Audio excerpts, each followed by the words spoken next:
worship team, omama, obaba, abathola abancane abakhona phakathi kwabo. Egameni lenkosi uJesu. Sekushiyaniwe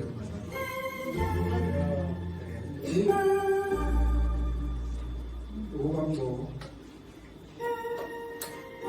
nokuba mngcoko omncane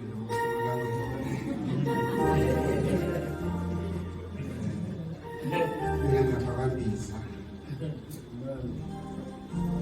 ukuba ngudingela wasindiswayo phela wayengabiyaphi engazi into ngikushola ukushona ngithandaza ngala ngakushela ngala akutsheli-ke yena usuke ngena kuyena amen. Hey, siyabonga bazalwane kule weekend yonke nje. Namanje mola sesifika yini. Sifuna ukuthanda ngizothanda nje. Ukwenza kuqhubeka izinkonzo. Ukhulunywe kakhulu bazalwane kusukela mhla. Umuntu kunje udinga uJesu. Mawuthe ngiyabona yonke balekile ukuthi kufanele ukuthi abe uJesu. Uma msabayo sathana akasabi nakusaba. Usaba uJesu. Mangena uJesu kuwena. Sengena into okwazi ukuphila ngakusasa. Sengena lo okwazi ukulwa. Bese ngeke sisindiswe ukube amandla sinawo esakhuluma ngawo umntwana kaNkulunkulu ukuthi kufanele ukhumule ukuwakulekile kufanele ukhumule umuntu omdala ngemva komusha ukuze ngikwazi ukuhamba noNkulunkulu.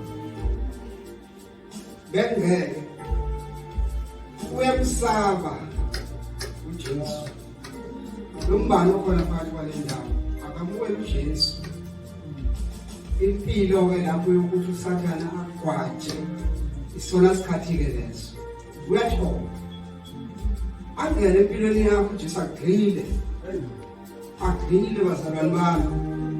Ayikho indlela yokuthi silwe impi noSathane. uSathane nje into asaba kahle usaba igama likaJesu. Sisa umuntu esembulile kakhulu kulamasonto akhe ukuthi into eyenza ukuthi aguqe amadimoni athi sina ndabani nawe Jesu kakhulu.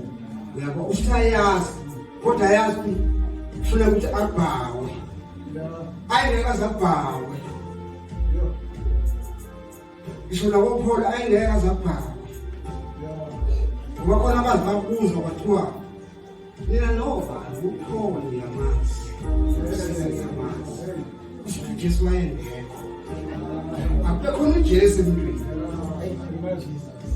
Yona mpilo yokwazi ikhona ukuthi likwazi ukulwa noSathane. Ayikho indlela. Usabela uJesu kuphela. Ngoba uJesu njengoba aqoshwa nje wayecabanga ukuthi une-authority nala. Kanti lutho sisakhuluma ngokuvuka kaJesu kwathi ngiphiwa amandla emhlabeni nasezulwini. uJesu unamandla ezulwini nasemhlabeni. Wena ngofuna uJesu uSathane akube noJesu lelo okwazi ukulwa kahle. Mina ngoba ngiweak. Umntwana kaNkulunkulu usayichaza uma usuke enkosini usala wena. Hayi ke bese bayitika uSathane bayitika ke lapho. Abasambona uJesu ukuthi abasamsebeyabona awusagule esasimbambe eqaleni. Ulandwa namanye. Ubuyile. Uqale kuyo. Mawungafuni isimo sibe wese ngingaqala. Yasikhumbula kunjalo eqaleni. Lombani uyazazi benjani imele naJesu. Ngiyasakhopha nomunye ubaba la khona nje sila ukuthi kwesika noma khona bazibapha ayingadukunga Musuye ngikhathaza mhlawumbe wathi kodwa usuye ngikhathaza hayi engathi kwayenza ubesene ngabo futhi uma ungena uJesu ngempela ukhona esukuyenzeka empilweni yomuntu. Amen. Isungenze kuye kuphela enzeka nabantu abasemaceleni kini. Amen. Ukusindiswa kwethu, ukusindiswa kwami kusindiswe usizakala nabanye abasemaceleni ngoba ngabe ngiyindlavini. Ngiyayazi into engiyiyona. Ngabe ngiyiyona futhi ewuhlupho futhi. Siyambonga uNkulunkulu. Amen. Esakhulumile kule ndawo. Akhulu ngabantwana bakhe. Esakhulumile kakhulu. Angizochitha isikhathi bazabona ngoba abona izinto ekade zikhulunywa namanje ziyiqiniso ngempela. Ukuhlalelana noJesu, uhlala kuye, ahlale kuwe, esihlala nomazwi. Yiqiniso lelo elimsulwa. Yazi lento akayisho kaMantu ungazulindele ukuthi ubone sekumuntu eshumayela. Yazi uNkulunkulu sihleli phansi akhulume nje kuphela. Mawulalesisathi uNkulunkulu uyakhuluma hayi ukuze kuhambe ngohlelo ukuthi uqhamuke mhlawumbe umfundisi uthi uzoshumayela. Awona sikhuleka lana uNkulunkulu uyakhuluma. Uyakhuluma ebumba impilo zethu. Ziyabunjwa njalo impilo zethu. Amen. Egameni likaJesu Kristu sizokulandela iBhayibheli. Angizosuka eNkulunkulu wethu nangikhulumile. Inhliziyo yami nje kakhulu sekukhona ukuthi akufuneki ukuthi umuntu uphazamise ukukhuluma kwakhe. Amen. Lesivumo lemaHebrew bese ngihlala phansi. Akuze uzochitha isikhathi eside kakhulu.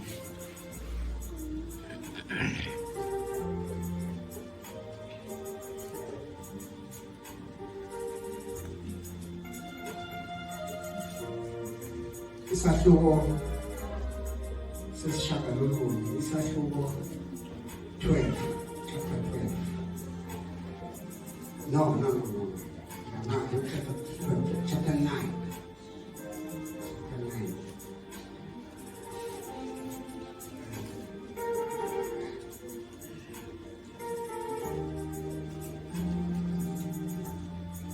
Sakela sizodwa afunde nje. Stop verse 15.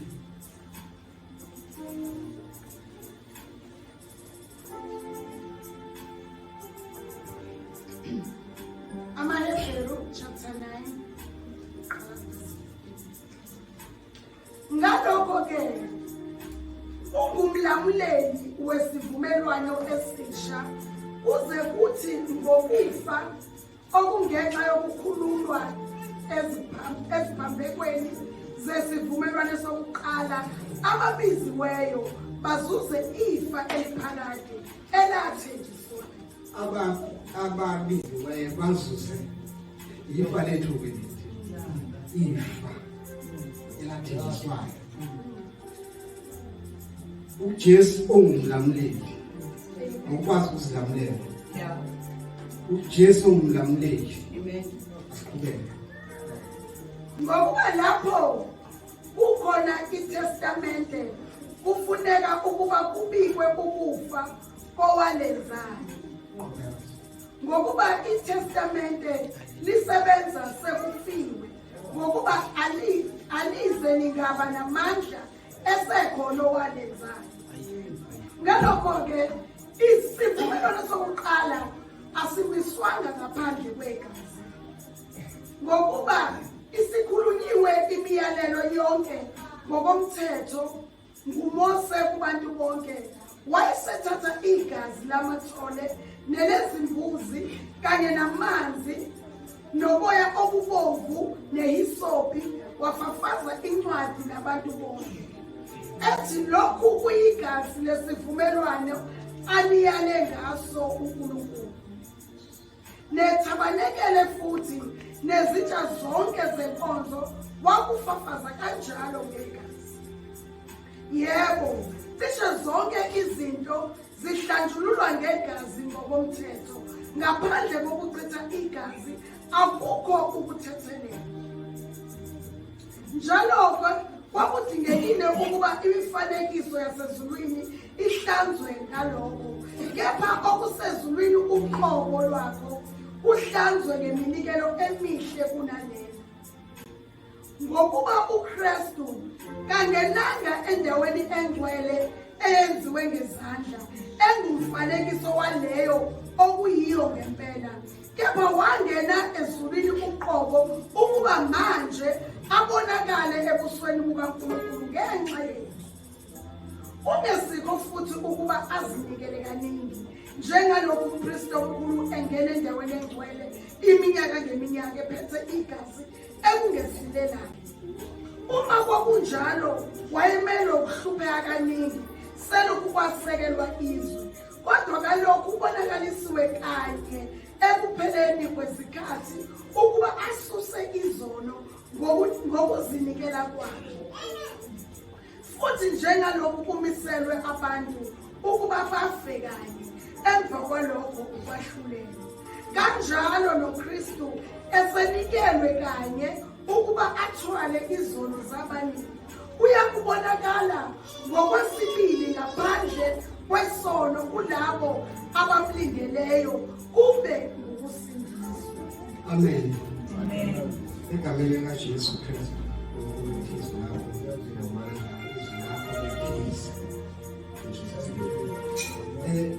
Bazalwane bami, kuleli sonto nje kade kukhulunywa ngegazi likaJesu kakhulu umsebenzi lowenzayo ukuthi ngalesikhathi uJesu esesiphambanweni lo wayecabanga ukuthi uphazamisa icebo likaNkulunkulu. Bamsilela abantu bacabanga ukuthi uNkulunkulu bangakwazi ukuba ngaphezu kwabo. Yena wayecabanga ukuthi usenqobile yena owayekade umuntu ekwanza uJesu, kanti imako uqala ipheji elisha. Amen. Ngabe indaba esayikhuluma kunanamhlanje ngoba uJesu esesiphambanweni ayanga esiphambanweni. Into yethu ngabe futhi ukuba kazinelanga kanye ngoba kanye ngane ngabe khona lokhu ukuthi ungabi khona kahle yokhona. Amen. Amen. Kule ndawo la ngikhuluma ukuthi iTestament alisebenza ingazwalisa khona. Yeah. Ukuyibona nawe nje lento uthola ukuthi khona umuntu onamava abazi ukuthi ngenzeka ukuthi mhlambe nami ngibali kwefeni base benza izaba zokuthi badlule ngawo ukuze kusebenze lento le ayilobile phansi. Amen. Ngabathile mhlambe naso ecabanga ukuthi ngenzeka ukuthi nami ngibali, kodwa uma engafanga mhlambe ngaze kufe mina kuqala ngeke ngimbulale kuqala ngeke ngizayindle ethafe ukuze siyithole lezi zinto. Lithi izwi lenkosi alikaze ngasebenza sekhona. Kusho kwakudingekile ukuthi aye esiphambanweni uJesu ukuze iwili yethu ikwazi ukusebenza. Amen. Amen. Singathi nje siyambonga nalo wayemgwasa wayengazi ukuthi iwili yethu yenza isebenza. Wayecabanga ukuthi uyamosha uzokwenza ukuthi indaba kaJesu ingabisakhona, kanti ma sizosizakala kakhulu. Amen. Amen. Alize lingasebenza esaphila.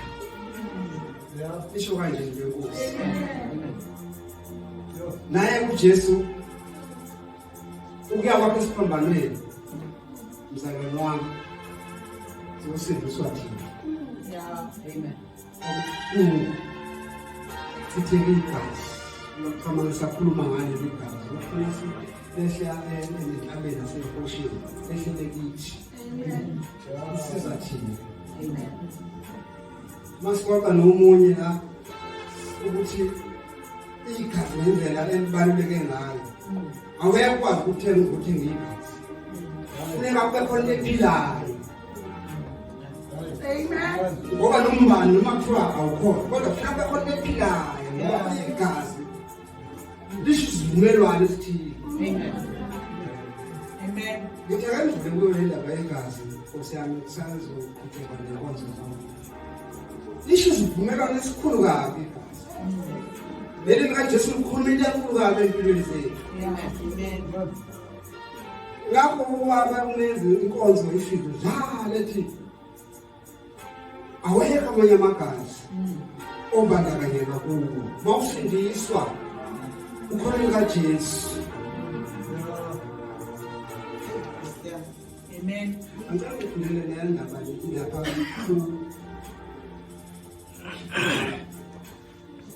la ukuthi ngokuba isikhulunyiwe umyalelo 19 Ngokuba isikhulunyiwe imiyalelo yonke ngokomthetho nguMose kubantu bonke wayesethatha igazi lamathole nelezimbuzi kanye namanzi noboya obubomvu nehisopi wafafaza incwadi nabantu bonke. uyezwa kanjalo nami imiyalelo ibisishiwo uNkulunkulu abemnikeze yona uyalizwa igazi elithathiwe ukuthi liphi lamathole lelali baliwe lamathole nezimbuzi isivumelwano leso senziwana ilisa kuyinto hisopi ufafaza abantu wazifafaza lencwadi ize lithi zilenkosi nezinto zonke ezikhona sifafazwa ngale ligazi uthi lokhu kuyisivumelwano segazi. Amen. Awuyifundele ndaba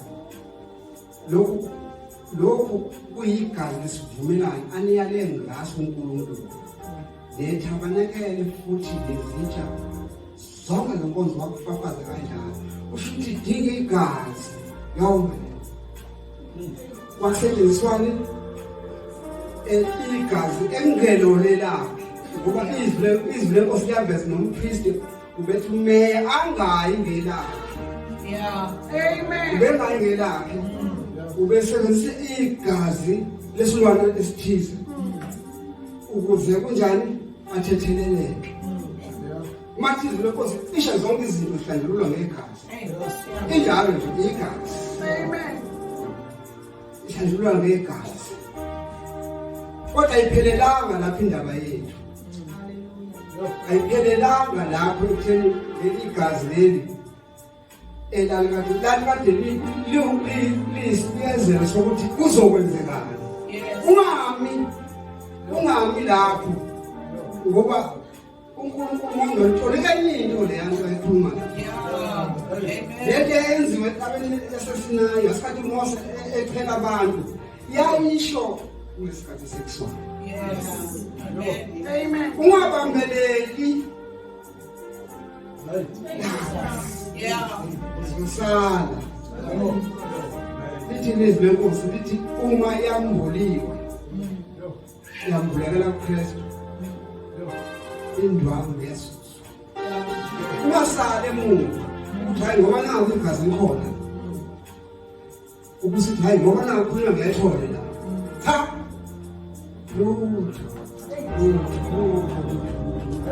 abafundi beBhayibheli bayazi ibanga izinto ungangena wakhuluma umzalwane la kuyiphasika wathi kade bekuzoba yiphasika kwakwenziwa izinto uthatha igazi lali igazi lemvu elalifafazwa la eKabeni eKhothameni. Uyabona ukuthi lento le ayipheleli lapho mzalwane wami. Ungayisebenzisi nawe uNkulunkulu asafuna ukusiza uyisebenzisi kanjalo. Iyayikade uNkulunkulu ukhuluma ngendaba ezokwenzeka. Ungakhulunywa ngeTestament elidala usukhulunywa ngelisha. Lingakwenzeki. Amen. Uma ulandela kahle seliyenzeka-ke manje Yeah. i-testament elidala selivulwa la kuleli elisha ngoba akusekho ukuthi manje wabona okay mangathiwa manje awuyofuna isilwane nawe ufuna isilwane kodwa uzothi imali anginayo. Yeah. Amen. Amen. Ungayifunele into zakho uyifunela nje kuthele endaweni kaNkulunkulu. Hayi wozane yakho wozane yakho ithole nawe ithole la inyanga nje kubiza 15,000. Siyabonga uNkulunkulu. Amen.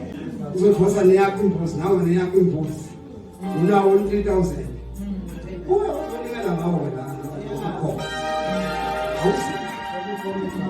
awusela ungakusaya ngoba khona igazi elaphalela kanye Yeah. kanye bazalwane bami. Amen. Sibona le ndaba le ukuthi le ungasali lapha ukuthi angithi nabo iBhayibheli lithi kufanele senze kanje kufanele sihlabe into ethile. Cha uNkulunkulu wayesiza thina okwakuzokwenzeka ngoba lento yabahlula vele abantu ngoba nabo befundisa babekhona abapristi babengangeni ngelabo akekho wayengavuma ukukhishwe nabo. Yeah. Kwakufuneka ukuthi kube khona ukuze kuthethelele izono okuzohlinzwa okuzohlatshwa ukuchitheke igazi nje igazi liba isivumelwano. Wozibuza namhlanje ukuthi igazi ovumelana nalo awabi mabili liba linye. Hlala siphoqa le ndaba ukuthi awube sendaweni awubi phakathi nendawo ukuthi khona elinye igazi kusuzoba khona. Yeah. Cha liba linye. Amen. Isivumelwano lesikusona. Yeah. Isivumelwano lesikusona noJesu. Amen. Njoba umntwana kaNkulunkulu lesho ukuthi siyavuma. Ingoba sifuna ukuthi uJesu asebenze impilo zethu. Yeah. Amen. Ingoba sifuna ukuthi asebenze impilo zethu. Amen. Leli igazi likaJesu yilo leliphuthela isihlambululo kuwo wonke ungalungi. Yilo lelisisa lezi zono zethu. Njoba sinenhlanganyelo omunye nomunye ngoba nishilo sinenhlanganyelo omunye nomunye igazi lakhe liyasihlambulula konke. Yeah. Ilona leliya elikhulunywa lapho ngesikhathi sikaMose selemvuliwe selifikile elingasena kushintsha. Amen. Eliphalale nganye lithi iBhayibheli bazalwane bami uwazi akayanga kaningi akubanga many times ukuthi usazophinde futhi ayobethelwa futhi sesiyasebenzisa umsebenzi wenziwa uNkulunkulu. Yes. Amen. Sekuthi njalo siyawubonga umsebenzi uNkulunkulu awenza. Yeah. Asinto lesuku bazalwane sijabulela nje uNkulunkulu into ayenzile ngoba noma ngalicisha lo suku ngoba bonelezayo bathi usuku ngalicisha uJesu ngokuzumcisha. Yeah. Umfasiphethe phambi. Yeah. Amen. Ngoba bahleli kwikhebinethi nje ukhona izoyizwa vele lizokwenzeka ukuthi sibone lolu suku lolu luhlangana kulimazeka usuku kodwa uthi uJesu wakhe esiphambanweni ashintshe. Amen. Ukuthi sihamba sikhululekile nje ingeke ukuthi wakhe esiphambanweni efeli izono zethu. Kwathi leyo nto bazoyenza kodwa ngeke izisize ngalutho okuzisiza ukuthi ufanele uJesu umsebenzi awenzayo empilweni yakho. Yeah. Amen. Haleluya. Amen. Igazi likaJesu linamandla. Elesivumelwano. Sivumelene. Yeah. Angithi thuma sivumelene sikuzobulawa yonto. Ngizobulawa sisilwane. Kwakubulawa isilwane. Kwakhona ukuthi kuyahlanzekwa. Yeah. Kanti manje izibeko siyayibheza lelihlambulula nje umzimba. Yeah. Igazi likaJesu lihlambulula nendeza wethu. Yeah. Amen. Liyamhlambulula futhi hayi ngiyawazi liyahlambulula. Ungahlambululwa nawe wena ungakasindiswa. uJesu ufanele ukubukela phansi, umnyathela phansi. Ungasamnyathela phansi. Sindiswa ngene egazini lesivumelwano. Ngene egazini lesivumelwano baba. uJesu uyasiza impilo yomuntu. Silala nje sisizwe ukuthi simamukele, simvume, uyavuma uJesu. Abantu bavuma into zabo ngaphandle, uyavunywa bese uyamlalela. Umntwana kaNkulunkulu linamandla lelizwi, umntwana kaNkulunkulu asho ukuthi hlala kimi nami ngihlale kimi. Namazwi kaJesu abahlale kithi. Umsebenzi awenzile ubenzela lokho uNkulunkulu ayisiphambanile. Igazi likaJesu lona lodwa liyakwazi ukuhlanzeka. Alifani namanye amagazi. Akhona amagazi. Ngoba igazi likhuluma indawo enkulu kabi. Abanye baze banikele ngabantu uqobo. Uzatholakala igazi. Ngeke kodwa fanele kubike ukufa kulelo gazi ukuthi umuntu afe. Ukuze ngithole igazi lakho ngoba noma umuntu bangenayila lona lisebenza. Ngoba mhlathe ingcosana kufanele lisuke liphele ukuze kube nomnikelo. Igazi lesivumelwano likaJesu Kristu. Ngicela ukuhlanganisa ngapha. Amen.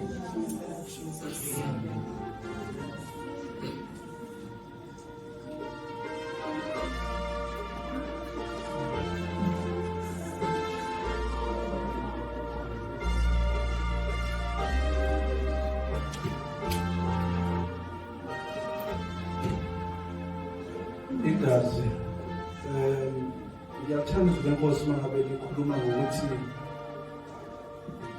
iwill ayinawo amandla uma ngabe lo ibhalile esaphila. Hayi haleluya. Uma esaphila nje lo ibhalile babumkhize. Ngobhala iwill nje yazi ukuthi amandla ayo ayoba khona masufile. Glory to Jesus. Amen. Hallelujah. Amen. Hallelujah bandleni.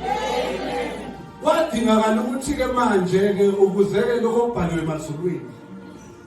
Ukwazi ukuthi kuphile kithi. Ufunakala uJesu afe. Hayi hallelujah. Kwabhaliwe kona. Ngesikhathi kuhlatshwa imbuzi kwabhaliwe ungenamandla ukuthi kuphile kumuntu. Ngesikhathi kuhlatshwa inkomo kwabhaliwe kona ungenamandla ukuthi kuphile kumuntu. Hayi Jesus. Wayithi uNkulunkulu noma efisa kanjani ukuthi umuntu aphile intando yakhe angakwazi ukuyiphila. Kusibonke kuvuliwe ebomvu bawela kuyona. Baba bewena ngaphesheya bakhononde. Hayi haleluya. Ngoba isambula safiki. Kwadingakala ukuthi manje uJesu ke manje ukuze kuphelele kwasezulwini akuchitheke igazi eliphelele. Lathi mase kuchitheka abena feza kuwini. Hayi haleluya. Lathi mase kuchitheka igazi kwavela iwileza njani yafezela. Namhlanje babungwenya siphila khona sibhaliwe kuwini. Ayangizwa kahle mina. Ngithi mina siphila kanjani ebhaliwe kuwini njengamanje siphila kuzo. Ezinye zazo webamgcobo sizozithola mase sifike khona ezulwini. Sesimbona ukuba ezinye zazo zibekiwe. Hayi haleluya. Uyazi ukuthi umntwana phela umntwana ezalwa akanikezwe iwili esemncane. Kulinda ukuthi azakhula sebe no-21. Kuthiwa noma hayi haleluya. Noma ukhona ubhaliwe kwiwili kodwa khona kunye ungasazi ukuthola. Uzolokhu uthola idlisana. Hayi, haleluya. Uzolokhu kuthiwa njalo nje thutha ligcosana. Uya esikoleni uyakhokhela. Ufuna into zakugqoka kuthatha lapha kuyiwili uyanikezwa. Kodwa ukuthi ube nemoto nomuzi usazofika kafiki. Hayi, haleluya. Haleluya. Siphila kuyiwili. Sihamba ngayo iwili yasezulwini. Kodwa lezo fanalayizo. Ibhaliwe kuyo. Ikhona kuyiwili kodwa isikhathi asafika. Hayi, haleluya. Le mkhele awazuthola umkhele manje. Kodwa ukhona kuyiwili. Ukhona efeni. Hayi, haleluya. Kunezinto ozozithola njengamanje. Kodwa kunezinto ongazozithola njengamanje. Kuze kufike isikhathi sokuthi uzikhule enough. Yazi kukhona amakholwa. uNkulunkulu athi uNkulunkulu yathi uthini nginayo lento ikhona kwiwili kodwa kakhulu ngokwanele ngomhlobo bakuthi awakhulu ngokwanele ukuthi ukwazi ukuthola. Wangayithandela ingane imoto ena 15 years ingene encwadi zokushayela. Hayi, haleluya. Ulinde ukuthi ibe nencwadi zokushayela, ibe matured enough and able to drive. Yabe besuthi yena khokhe. Hayi, haleluya. Ngisingani nakhali khali yazi ukuthi ubaba wafa ifa washiya. Ngabe nomhlanje nginokuthi kodwa baphethe ifa bathi akafika isikhathi. Akukaneli. Kufanele ukhule.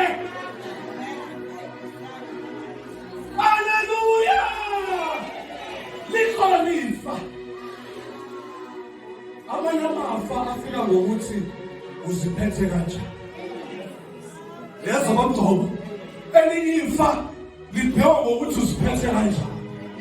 Uthi abaliphethe ifa bathi ngeke. Usakawo manje.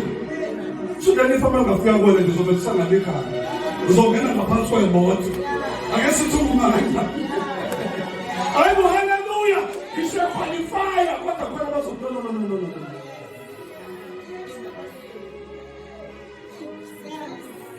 Kunezinto ezibhalwe efweni. Yazi abaphethe. Kunezinto ezibhalwe efweni okwenzakho. Kodwa uNkulunkulu uzobheka impilo yakho ukuthi usiphethe kanjani. Kunezinto nelungelo lazo kodwa uNkulunkulu uzobheka wena ukuthi ubehave kanjani. Haleluya. Wadinga ukuchitheka igazi ke ukuze konke okuwini sithobe. Amen. Haleluya. Uyazi ungafana nabe wena nokuthi wena batshela abantu asebenakho. Kodwa wena wayengabe benakho sibona kusenakho. Njalo ukuthi I know ukuthi kukhona kuyiwini. Futhi kuyiwini nje oba. Sale isikhathi. Amen. Jesus. Hayibo wena kade washonelwa abazali. Kufanele kube manje wena. Le family lena njengoba ilana kufanele bilawulo wena.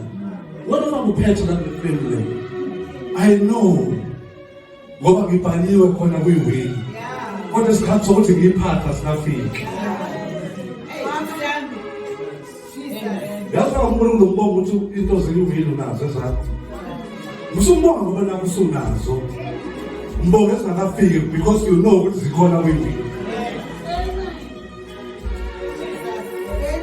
Hayi, haleluya. uNkulunkulu simbonga nangezinto ezingakabi khona because we know ukuthi zikhona kuyiwini. Awukabi. Ayizwa indaba le.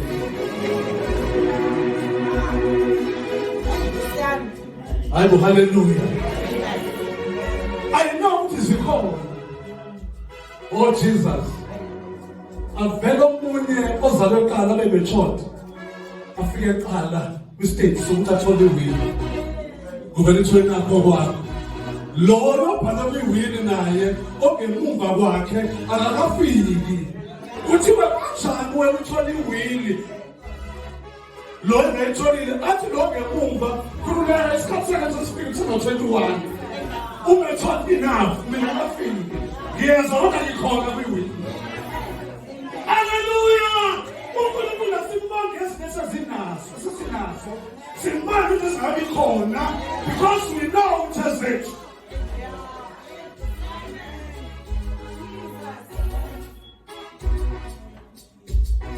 Hallelujah. We know ukuthi it. Musubhoqobala. Awunayo imoto bakufika. Musubhoqobala. Ikhona kwiwili. Uyothumala wena uthi mina angakho mina iwili iwili uyitholi ngesikhathi esifanayo. Khona bafika qala khona bezayo emuva.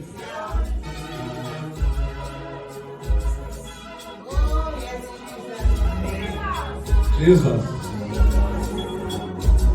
Athi umuntu masefikile kwi-age yokuthi athole izinto ezinye zazo ezikwiwili. Mayithola bese umuntu osemva kwakhe asuke. Avela hamba oyihema. Hayibo, umuntu avela hamba oyihema. Akazi ukuthi kanti lento la ihengela yona. Ngoba uthethe ibisenza. Uyena ngoba nakhe bona abanye abantu uthi bekuthole nakatholi. Kanti bekusenza. Musuzenga lead isikhathi ukhona kwiwili. Ukhona bakungreje noma wokho. Ulapha usemsebenzini. Cha lokho fanele ukushaye, lapho fanele ushayile. Angifuni lokho. Angifuni lokho.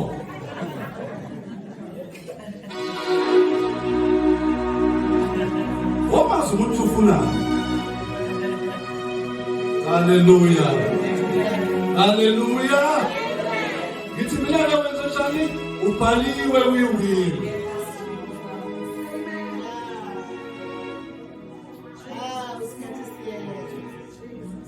Jesus. Hallelujah. Kati siyazi. Yesu ni nyawo. Ekameni likaJesu. Yazi ukuthi ke bese kuba nalenkinga ke manje bakugcoba ukuthi zifike izinto izwi lenkosi kabelisho zifike umuntu abe nazo eziqhamuka kwiwili kaNkulunkulu kodwa uthola ukuthi akazitheli ngegazi likaJesu. Ayike angisezwa ke manje ngoba izinto ongazitheli ngegazi likaJesu uSathane uyazithatha.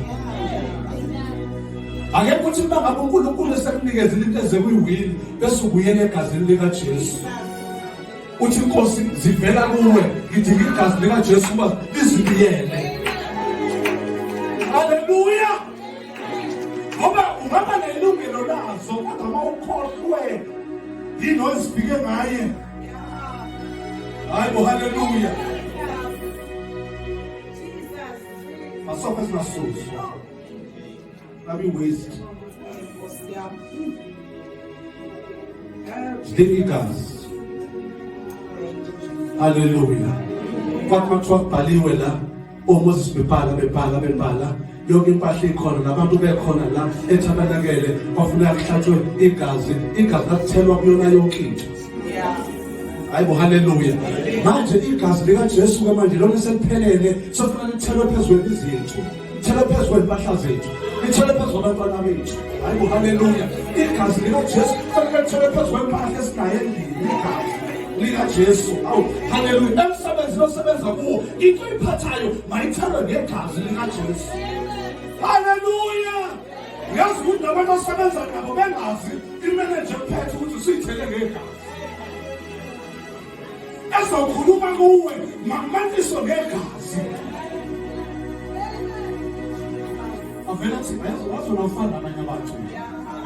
Uthi usebenza nje uyithulele ungasabona ukuthi ungazama ukuthi uJesu njani. Avela ukuthi wena ufana nabanye abantu ngoba impilo yakho imantiswe ngegazi. Izinto ezimantiswe ngegazi likaJesu ziyahluka. Ziba zintsha zindala baduma. Uthi lento endala abantu bathi nomanga indala letho yintsha. Uthi hayi indala bathi hayi ngeke ayikho nawo nto. Ingenxa yegazi ngoba zimantiswe ngegazi. Kisifanisha yakhe endlini ngabandala kangakanani kodwa bemantiswe ngegazi. I'm telling you, izoshintsha ibe yintsha. Izodlula abantu abathela ngemali enkulu. Ngoba inegazi abantu bengena emzini wakho abantu kodwa uzinjalo uhlala umusha njalo. Ekhaya nasingaqala ukungena la ekhaya yile yenza lokhu igazi. Umuzi wakho umantiswe ngegazi. Uyacomplaina ngoba igazi awuthelanga. Ucomplaina ngale furniture endlini ngoba igazi ayilazi. Hayi ngoba bazalwane ucomplaina ngento nazo ngoba igazi azilazi. Uyayithela ngegazi into zakho. Watuthenga impahla second hand esitolo wayidlulisa egazini bavele bathi hayi noma ngayo second hand intsha ingoba idlule egazini. Uyazi abanye bakhompyutha nabanye abantu angeke ngidlulose bakubani athi umuntu uma ethenga into lapho athi uzoyithenga nami afuna ukuthenga engcono kanti lo oyithengile uyithenge esegazini. Awukwazi ukudlula umuntu empahla yakhe isegazini likaJesu. Awukwazi ukukhompyutha nomuntu impahla yakhe isegazini likaJesu. Hayi haleluya.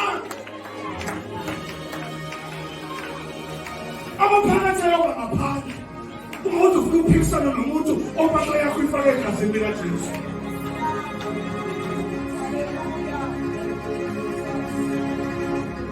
Ngoba igazi linamandla. Sivala amehlo. Ngolwela siyabonga ukukhuluma kwakho. Egameni nasegazini likaJesu. Haleluya. UNkulunkulu izolo. UNkulunkulu namuhla. UNkulunkulu kuze kwephakade. Ukhulume kahle baba wethu Ntshongweni.